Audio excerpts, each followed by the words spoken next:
Bom dia, irmãos. Hoje foi separado esse tema, né, para eu falar sobre filhos irados. Né? É um tema muito interessante, a princípio um pouco genérico, mas que com o passar do tempo, né, e com o estudo, a gente vai entendendo o que quer dizer esta ira, né? Será que o meu filho se enquadra nessa posição de filho irado? Como será que a gente tem desenvolvido? Será que nós temos contribuído para que o meu filho seja uma criança irada ou não? Né? Eu já me perdi de novo no negócio aqui. É para cá ou para cá?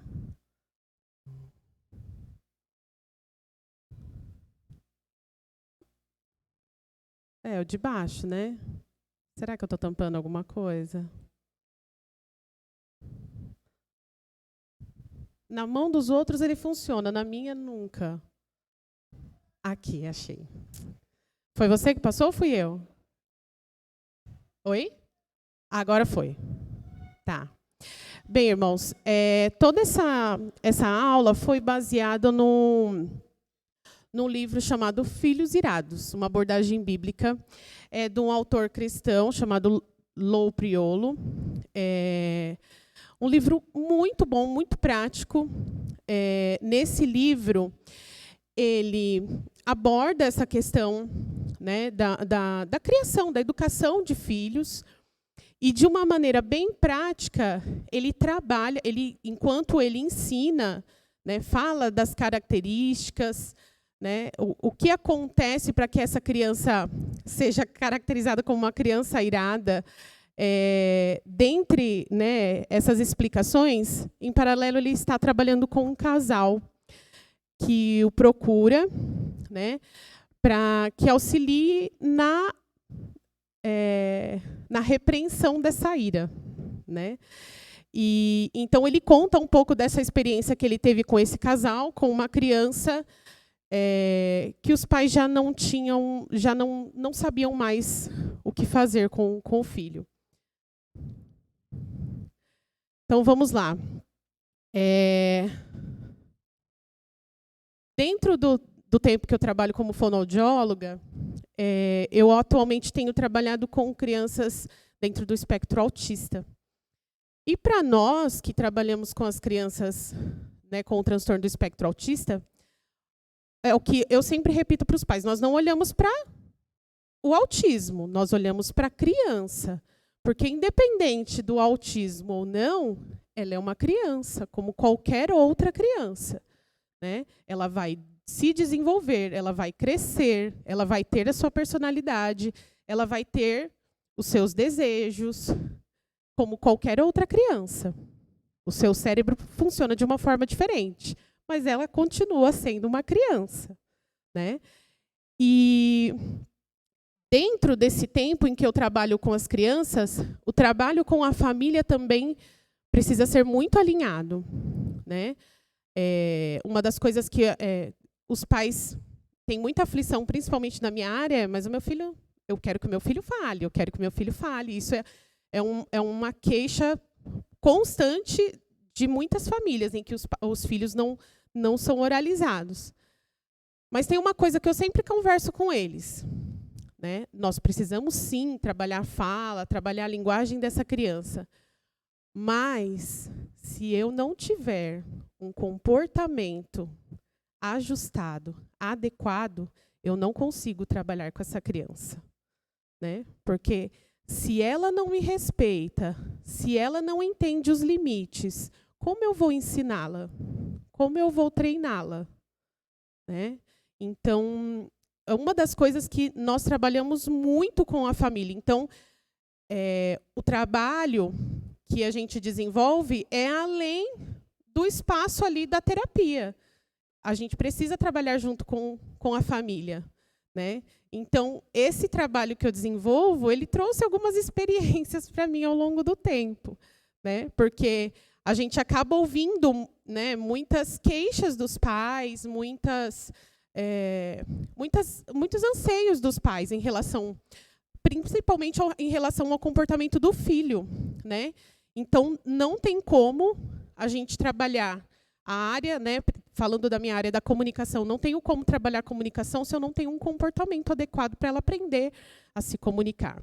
Então, isso é importante. Então, dentro do livro, o Low, ele coloca para o leitor algumas queixas que os pais trouxeram para eles, né? Então, em alguma das falas, já não sabemos mais o que fazer, nós estamos ficando envergonhados, nós não conseguimos mais controlá-lo, ele fala conosco como quer. Na escola, a professora diz que ele tumultua a classe, ele faz o que quer. Quando tentamos discipliná-lo, ele ficou muito irado e nós ficamos com medo, né? E a última, se ele não tiver ajuda agora, será um rebelde.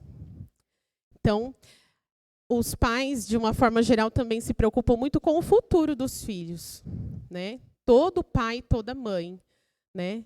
O que vai ser dele quando for um adulto? Ele vai se tornar um rebelde.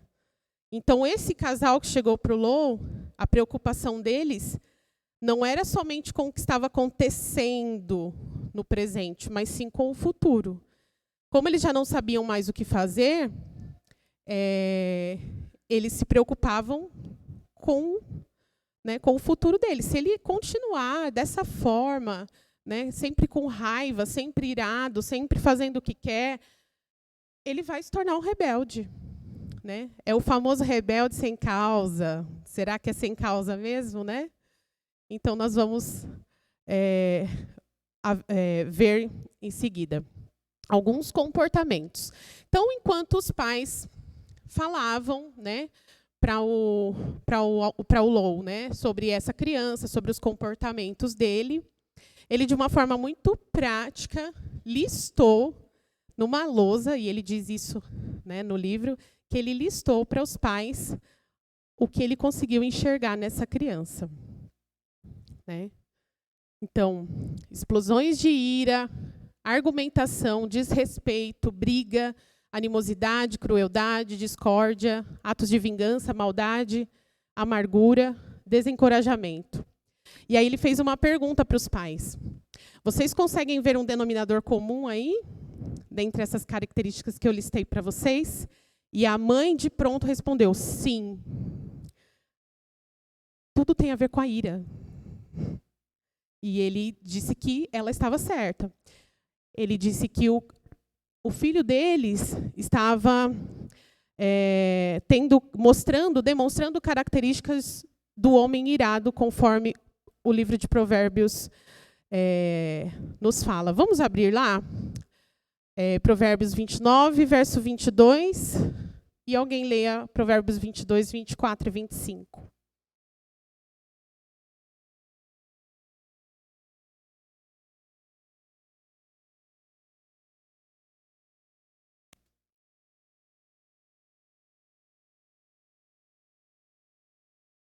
Quem achou pode ler para nós, por favor?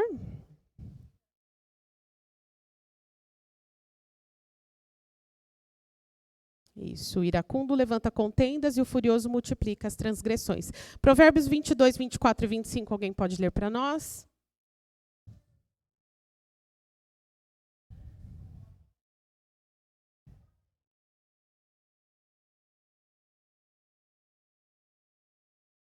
Então, isso foi o que o Low passou para esses pais. Olha, diante do que vocês me contaram, as características que ele tem demonstrado são características de acordo com o que a Bíblia nos revela do que é um homem irado, né? E como nós tínhamos visto, como eles tinham comentado no começo da conversa, a maior preocupação dos pais dessa criança era com o futuro, era com a rebeldia. Para cá.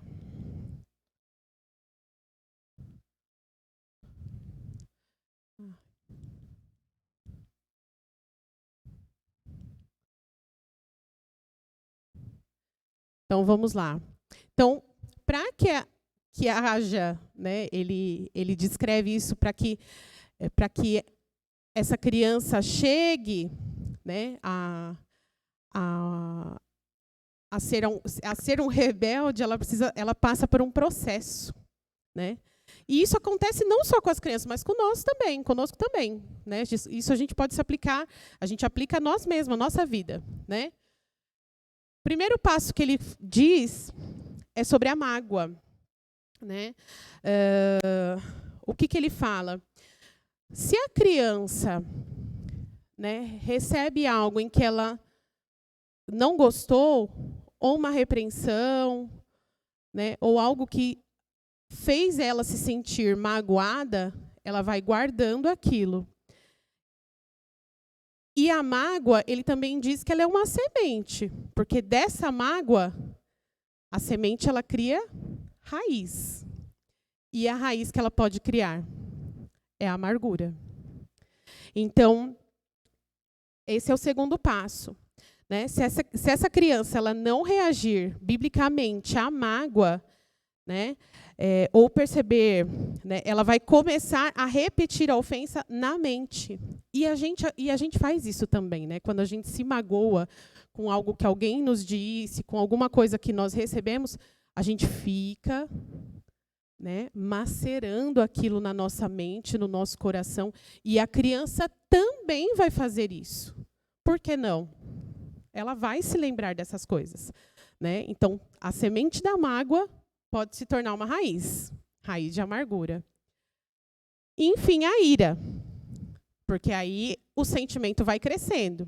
Ela vai sentindo aquela amargura, ela vai se lembrando, ela vai se rebelando, ela vai se revoltando, né? E cada vez mais, né? Ela tem aquele sentimento de indignação, né? E esse tipo de ira é o tipo de ira sobre qual a Bíblia alerta os pais a não provocar os filhos, né? Ela não é uma explosão, né? Aquela resposta, né? Quando explode, aquele momento em que a criança grita, não, né? Ela foi algo que a criança foi trabalhado dentro da cabeça da criança, da mente da criança, né? Então ela já está ali. O sentimento dela tem ficado muito mais quente, né? Próximo passo, a teimosia, né? E aí tem o texto de 1 Samuel, o livro de 1 Samuel, porque a rebelião é como o pecado de feitiçaria, e a obstinação é como a idolatria e culto a ídolos do lar. Então, a criança ela começa a se opor. Ela não vai fazer, ela não vai fazer. Não adianta você falar que aquele pão não é pedra, que não tem quem faça. Por quê? Porque ela já criou essa barreira. Ela vai ser teimosa. Ela não vai abrir mão daquilo que ela quer falar, que ela quer demonstrar. Ela vai se tornar uma criança teimosa. Por fim, a teimosia, ou a rebeldia. A rebeldia é o último passo no declínio. A gente pode pensar até como essa escada do lado inverso, né? Não de baixo para cima, mas de cima para baixo, né? Ela, na verdade, é um declínio. Uma criança rebelde é aquela cujas características foram além das de um homem irado e assumiram as características do insensato de Provérbios. Então, ele lista, né? Então, todo esse processo leva a uma criança rebelde, a um filho rebelde, né? Vejam que a criança já passou por muitos processos. Aconteceram muitas coisas, ela teve muitos sentimentos até ela chegar à rebeldia, né? Conversando, né, com os pais, o que o Lou identificou? Essa figura. O que ele percebeu? Quem era o centro daquela família? A criança.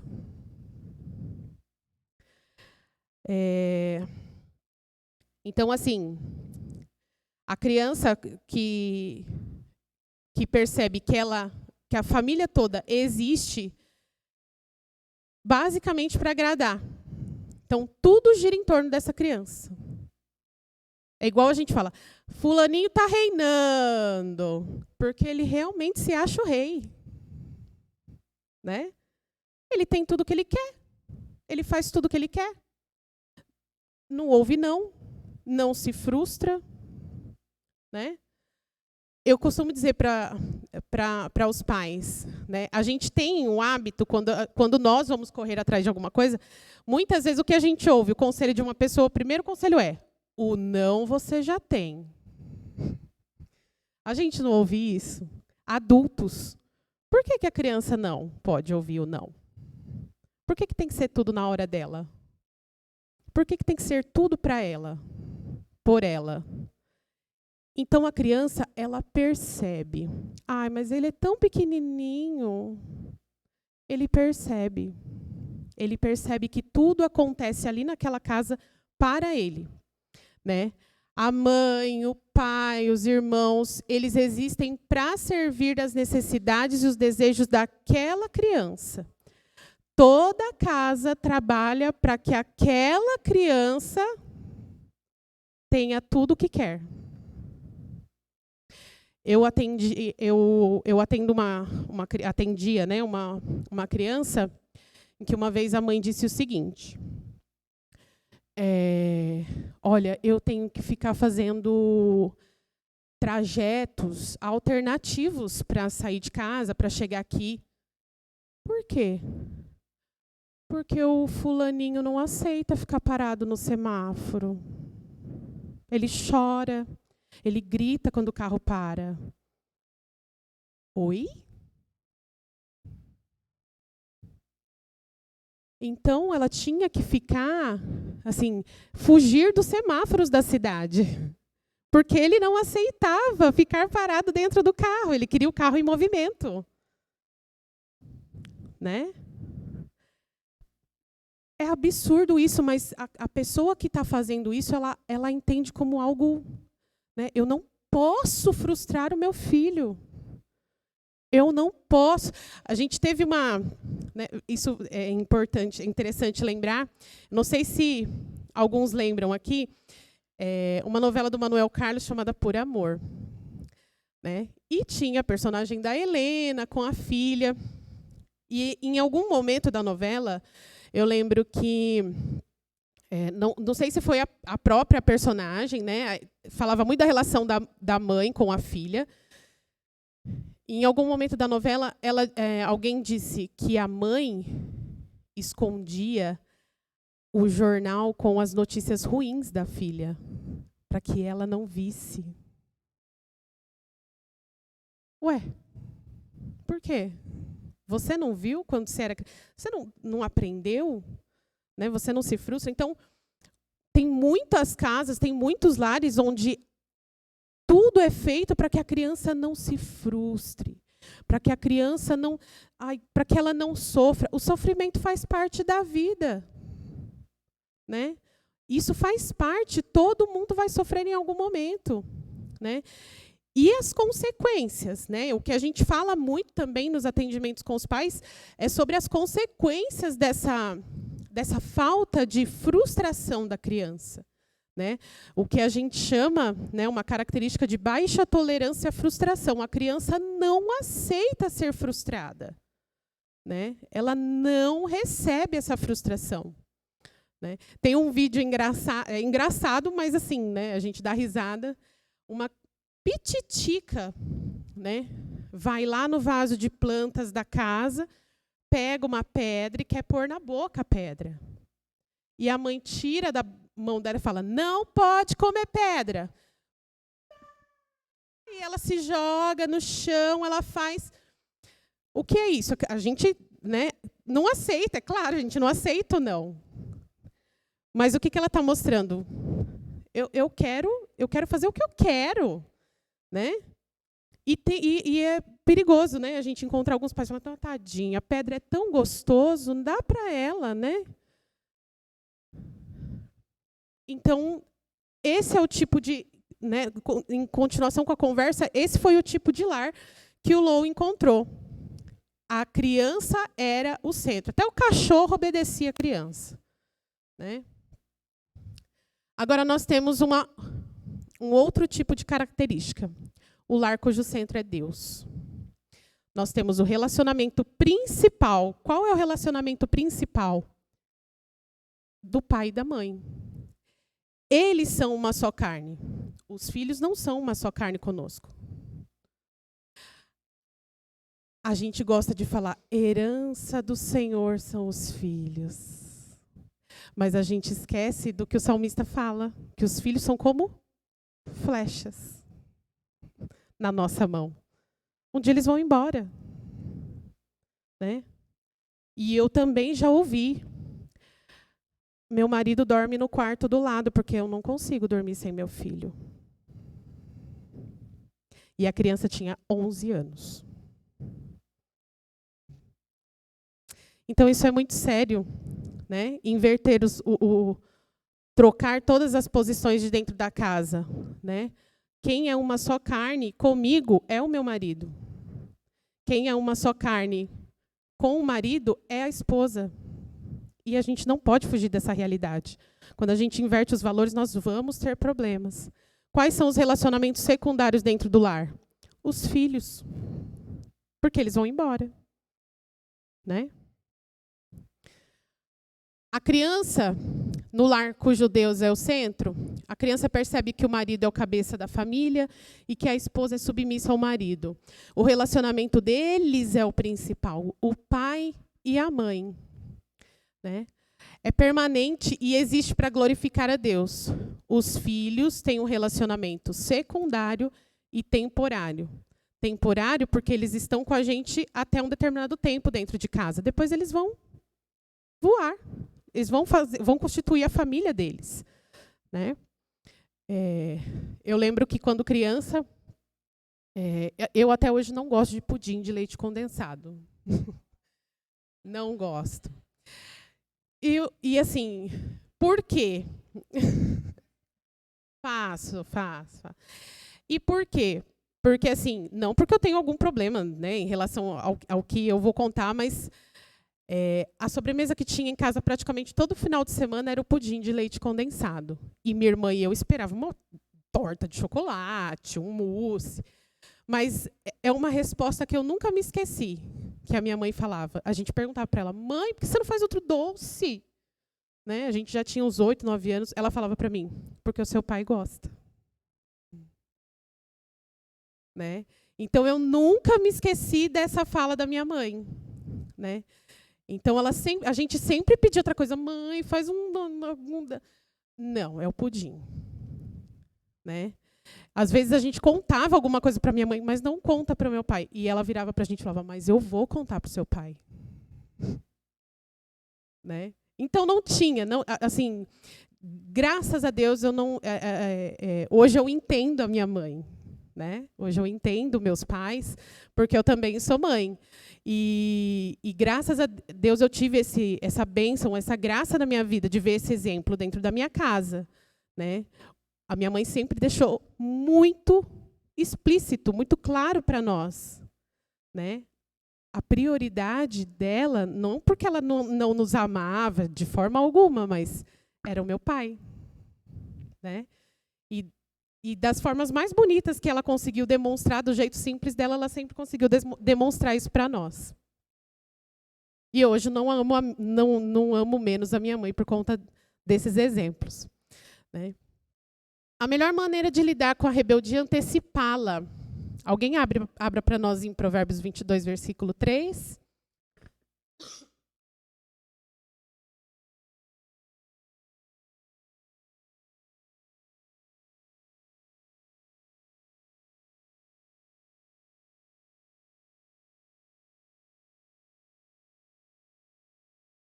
Então, esse é um provérbio, né? Antecipar, cuidado, você já está vendo o que pode acontecer. Né? Se antecipe, não deixe chegar às últimas consequências. né? E não permitir que a ira se instale no coração do seu filho. Não permita isso. Alguém abra para nós em Eclesiastes 7, versículo 9.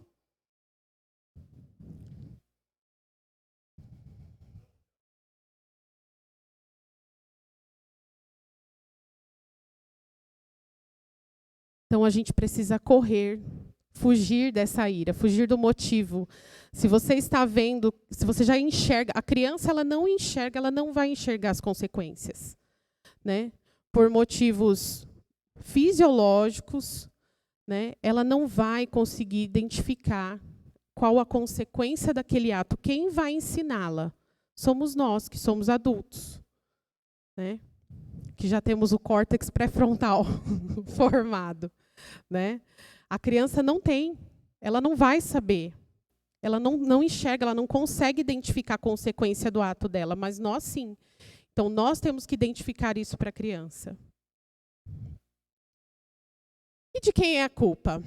O casal ele é composto por 2 adultos pecadores e os filhos que também são pecadores. A gente nunca deve se esquecer disso, né? Os nossos filhos são crianças, muitos são crianças, mas sim já nascem em pecado, né?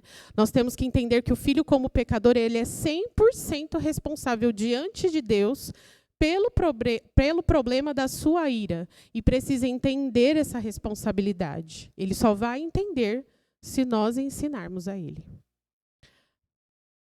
Deus espera que ele não se ire a ponto de pecar, independente de como seus pais o provoquem. Deus espera que ele mude, os pais mudando ou não.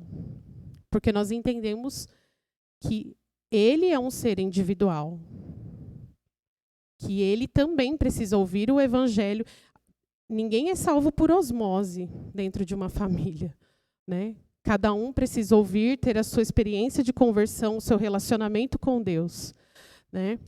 Independente se os pais mudam ou não, ele precisa mudar, ele tem que entender isso de alguma forma, né? Porém, muitas vezes, os pais são responsáveis diante de Deus em não contribuir para o problema de ira dos filhos.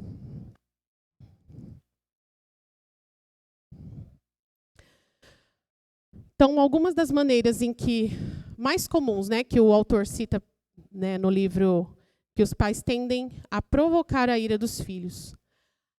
A falta de harmonia conjugal, discussões entre pai e mãe, né, a falta de entendimento. A criança observa tudo o que acontece dentro da casa, né? O filho está de olho em tudo. Muitas vezes ele não está presente, mas ele observa tudo. Instituir e manter um lar em que a criança é o centro, nós já falamos disso anteriormente. Então, se ele entendeu que ele pode tudo ali dentro, né, é um problema. Ser o exemplo de ira pecaminosa, né? Os próprios pais querem ensinar os filhos a não serem irados, mas eles mesmos não conseguem se dominar, né? Porque ele não está sendo exemplo. Ter o hábito de disciplinar enquanto está irado. Isso é muito difícil, né? A gente quer fazer as coisas na hora que a gente percebe o que a criança fez, na hora que a gente percebe o que o filho fez, mas muitas vezes nós vamos usar palavras que nós não gostaríamos de usar, nós vamos ter atitudes que nós não gostaríamos de ter. Por quê? Porque o sangue está quente, né? Nós estamos nervosos. É muito difícil isso. A repreensão. Isso eu achei muito interessante o que o autor falou sobre a repreensão. Ele cita o texto de Efésios 4:29, mas um bom exemplo que ele dá para falar sobre a repreensão é sobre a história de Jesus, quando ele vai curar o leproso em Betânia. E aí depois chegou a mulher, né, com o vaso de alabastro e jogou o perfume, né, usou o perfume sobre a cabeça de Jesus. E algumas das pessoas que estavam em volta, observando a atitude daquela mulher, ficaram indignados, né? Como que você, né, gastando esse perfume caro, desse jeito, né? E aí ele ensina que Lá no original, no grego, esse termo da repreensão é o significado de bufar com ira. Então, muitas vezes a gente pensa que a repreensão é algo positivo, quando, na verdade, é uma forma de agredir. É um tipo de agressão. Né? Se a criança fez algo de errado, converse com ela, não repreenda, converse. Né? Mas os pais, conversando, né, a gente deve fazer como? Com a nossa voz, já, né, mais calma, com os nossos ânimos mais calmos, mais tranquilos. Né? Se você percebe que você não tem condição de falar com o seu filho naquele momento, espere. Né?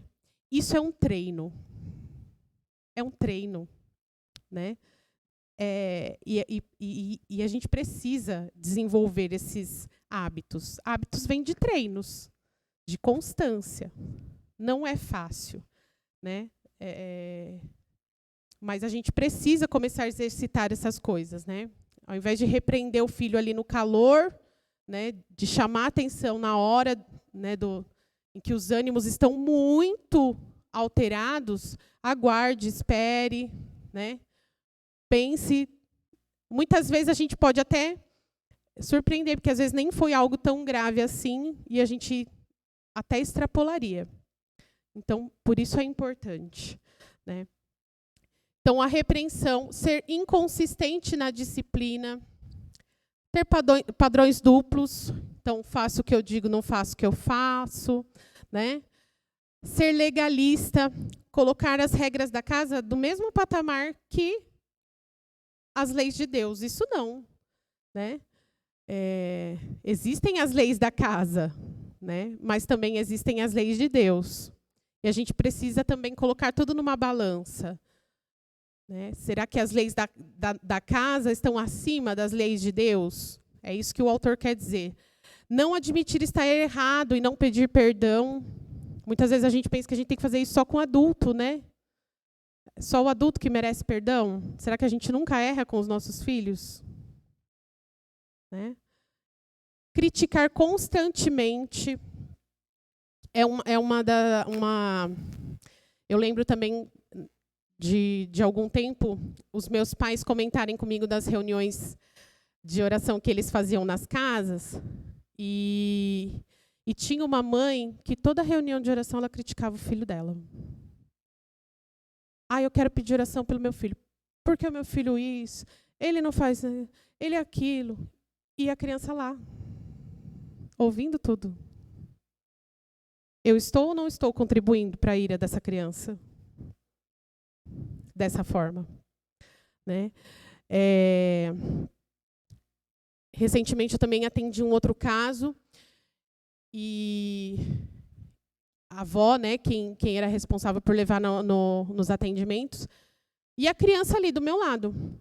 Ele não sabe nada. Ele não entende nada, ele não conversa comigo. Ele faz isso, e a gente várias vezes, olha, quando você tiver alguma coisa para conversar, a gente chega com todo jeitinho, né? Olha, não fala na frente dele, né? Quando você tiver alguma coisa para falar. Por quê? Porque o que ele vai ouvir a respeito dele? Né? Muitas vezes a gente está mais pronto para criticar do que para falar coisas boas do filho. Né? Os pais invertendo as funções. Então, a casa onde a mãe é a cabeça do lar, né? Essas funções invertidas dentro da casa que a gente já falou anteriormente. Não dar ouvidos à opinião dos filhos, não levar a sério o seu lado da história. Ouça o que o seu filho tem a dizer. Numa situação, né, num conflito em que ele vai ter, porque ele vai ter conflitos. Né? Isso a gente não tem como isentar o filho de conflitos pessoais, de conflitos sociais. Então, ouça o seu lado, até com os próprios irmãos. Ouça sempre o lado dele. Esteja pronto para ouvir, tardio para falar. Isso é bíblico. Né? Comparando-os aos outros. Até o irmão. Seu irmão já... Por que você não... Seu irmão faz isso, por que você não faz isso? Lá, o filho da fulana... Tá vendo como a gente não faz isso? A gente faz, a gente compara, né? Então, e o exemplo que a gente dá é sempre melhor que ele, né? Então, isso também pode levar, né, a criança a se irar. Não ter tempo só para conversar. Isso também a gente conversa muito com os pais em atendimento. Tempo de qualidade, né?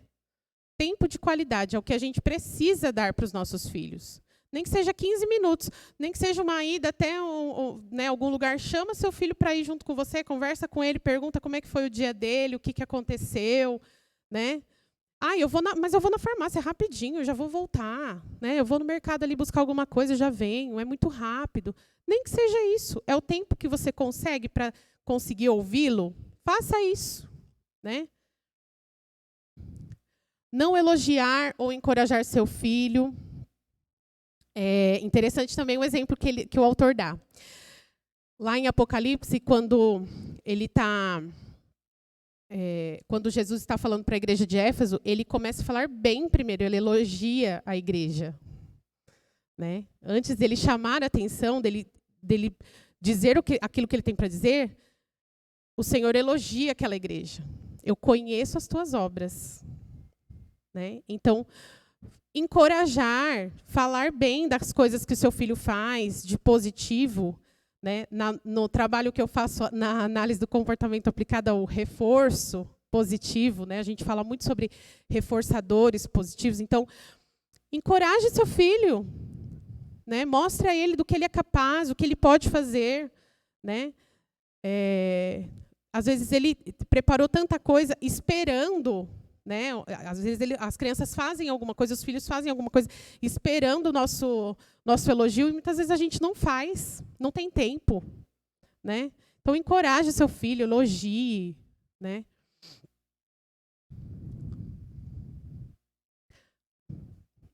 Voltei.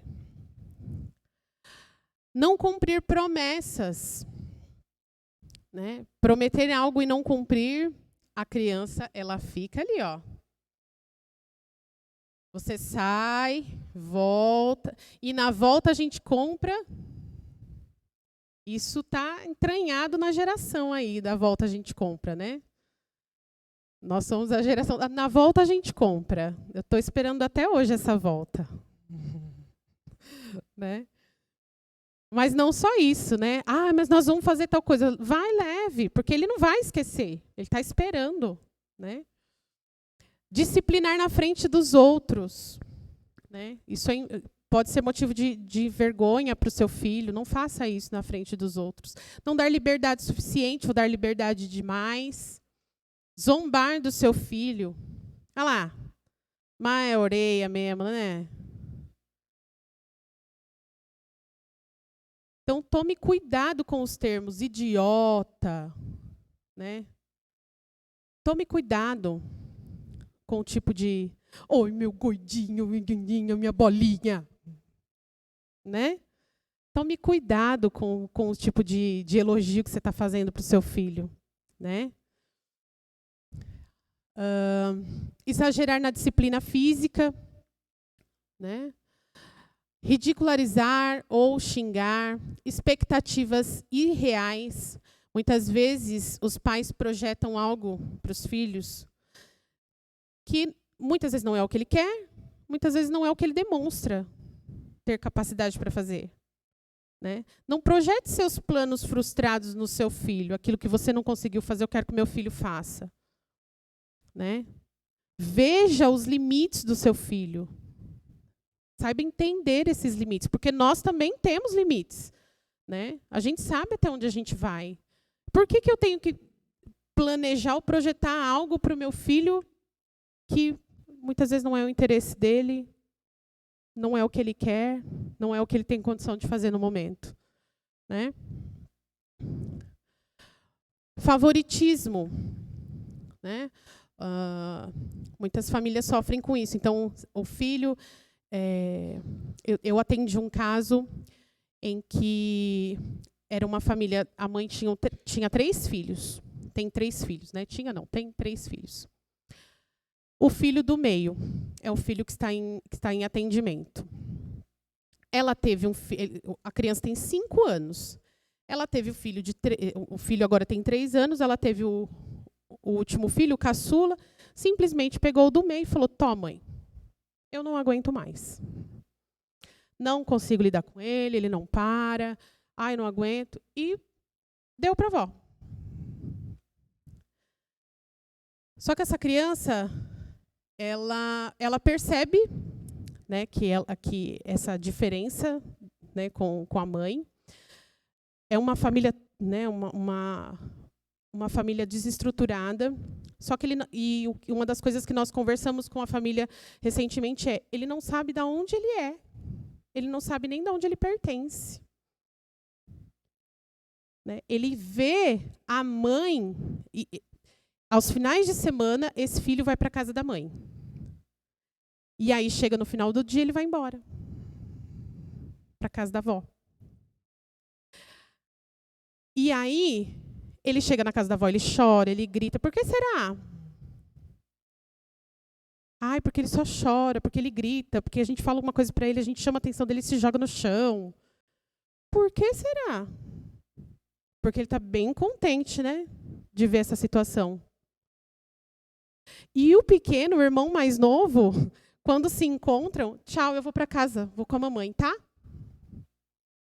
E ele fica lá. Né? Então, a criança já percebe esse favoritismo. Ela já percebe que existe um tratamento diferente. Educar os filhos com metodologias mundanas, incompatíveis com a palavra de Deus. Né? Aí sim, nós entramos num texto onde tem muito a ver com a lição de hoje. Né? Efésios capítulo 6, versículo 4. Alguém pode abrir lá para nós?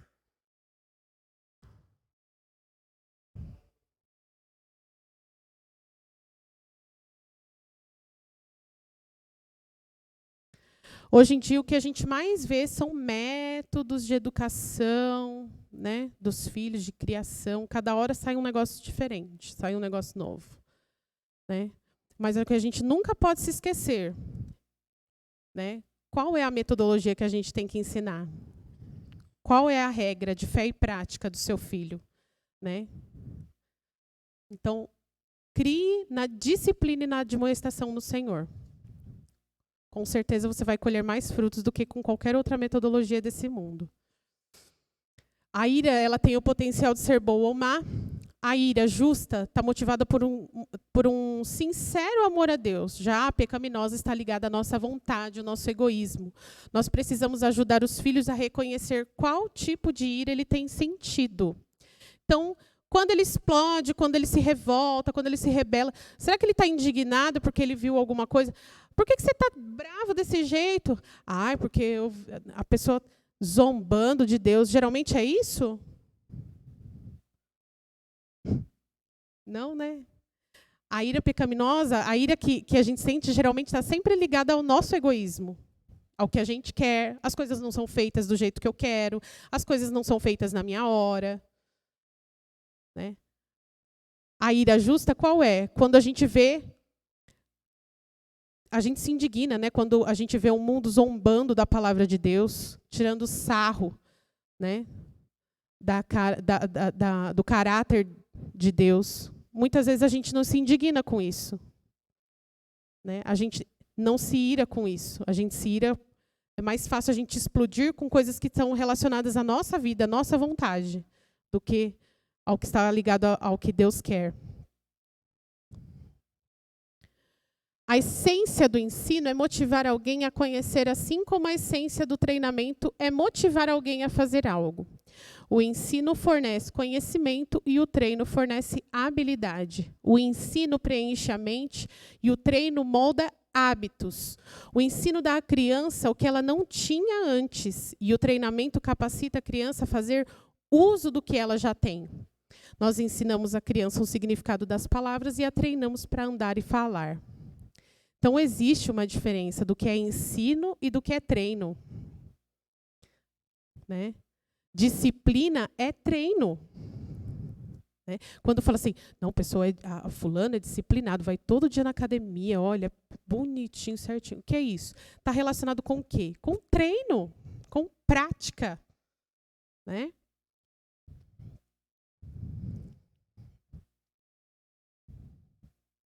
Eu voltei?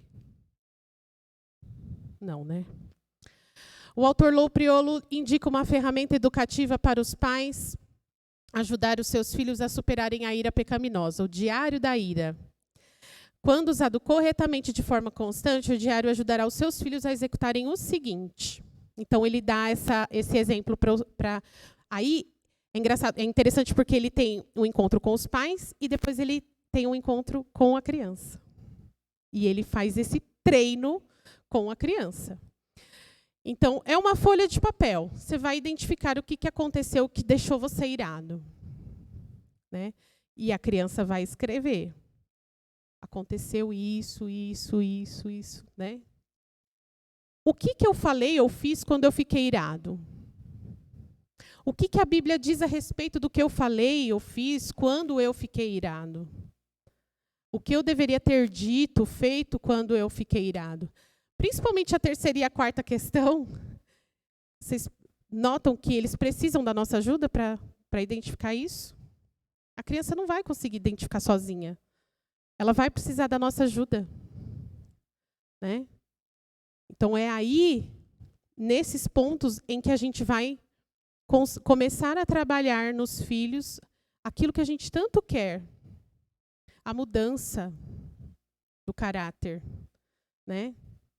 Nós queremos que os nossos filhos sejam cada dia mais parecidos com Cristo, não conosco. Né? Porque nós temos falhas, nós somos pecadores, nós caímos. Né? Mas nós queremos que a criança imite a Cristo. E como ela vai conseguir fazer isso? É claro que eu também tenho que ser. Né? A Bíblia manda nós sermos imitadores de Cristo. Mas como que ela vai conseguir fazer isso sozinha? Ela vai ter que ter um exemplo. Priolo afirma que esse é um dos passos mais importantes para que a correção e o treinamento disciplinado na justiça podem ser enfatizados de forma mais eficaz. É necessário investir tempo para ensinar e disciplinar os filhos. Ajudá-los a construir um caráter piedoso fará com que você ajunte os tesouros no céu. E para nós, existe algo que seja mais importante do que isso? Nós devemos proclamar o evangelho aos nossos filhos, usar todos os recursos bíblicos que o Senhor nos deu para reproduzir o caráter de Jesus Cristo através do poder do Espírito Santo. Nós não vamos converter os nossos filhos, mas nós temos que ser instrumentos usados por Deus para que eles possam mudar. O que nós estamos fazendo, me coloco também, porque eu não sou perfeita. O que nós estamos fazendo para que os nossos filhos mudem o caráter deles? Para que eles entendam que eles precisam mudar. Né? O que nós estamos fazendo? Estamos levando eles para esse caminho ou não?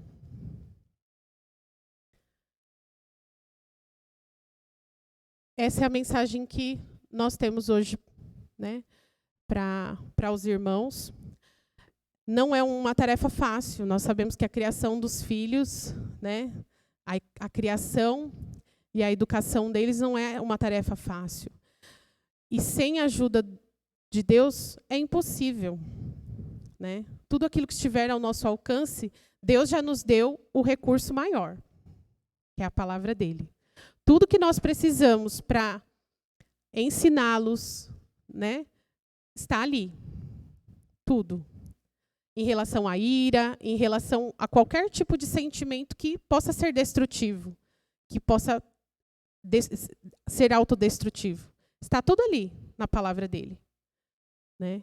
O que nós precisamos é treinar, é sentar com o filho, é conversar com ele, né? Identificar esses sentimentos, perguntar para ele, ajudá-lo a organizar os seus sentimentos.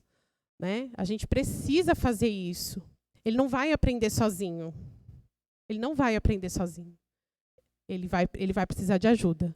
Né? E ele precisa da nossa ajuda e nós precisamos da ajuda de Deus para que nós consigamos fazer esse papel. Né? Que Deus abençoe os nossos filhos, que Deus nos abençoe, que possa ter sido um tempo de reflexão também. Eu indico muito esse livro, né? Ele é da editora Nutra. Eu achei muito interessante, né? Porque ele é bem prático. Ele é muito prático. né? Então, tem vários exercícios, ele conta o treinamento que ele faz com a criança, até em relação... Eu achei muito interessante, aqui nós não temos tempo hábil para isso, mas até a forma de comunicar, como que você vai conversar com o seu filho, né? Muitas vezes a gente está falando uma coisa, mas o semblante está mostrando outra, né? Então, ele fala até dessa comunicação, e tudo baseado na palavra de Deus, né? Ele sempre tem uma referência bíblica para mostrar para os pais. Então, que Deus nos abençoe nessa tarefa, né? A todos nós. Vamos orar? Te agradecemos, Senhor, por esse dia que o Senhor preparou, o dia que o Senhor fez. E nós te louvamos por esse ensinamento precioso que o Senhor nos deu. Nesse momento, nós queremos te pedir perdão, Senhor. Perdão porque nós não fazemos, muitas vezes, o nosso papel como deveríamos fazer como pais. Que o Senhor tenha misericórdia de nós. Auxilie, ó Pai, as famílias dessa igreja a colocar o Senhor no centro do seu lar. Que o Senhor seja o centro, que o Senhor direcione os lares, as vidas das famílias, dos casais da nossa igreja, para que seja sempre um lar que glorifique o teu nome, um lar que, ó Deus, tenha a luz de Cristo brilhando, e para qualquer ser humano que veja que ainda não te conhece, possa ver diferença em nós, na nossa família, no nosso jeito de agir, para que Cristo se mostre através das nossas vidas e através das vidas dos nossos filhos. Abençoe, Senhor, a tua igreja. Obrigada por essa manhã. E que o Senhor nos ajude a retornar à noite para cultuarmos ao Senhor. No nome poderoso de Jesus Cristo que nós te pedimos e oramos nesse momento. Amém.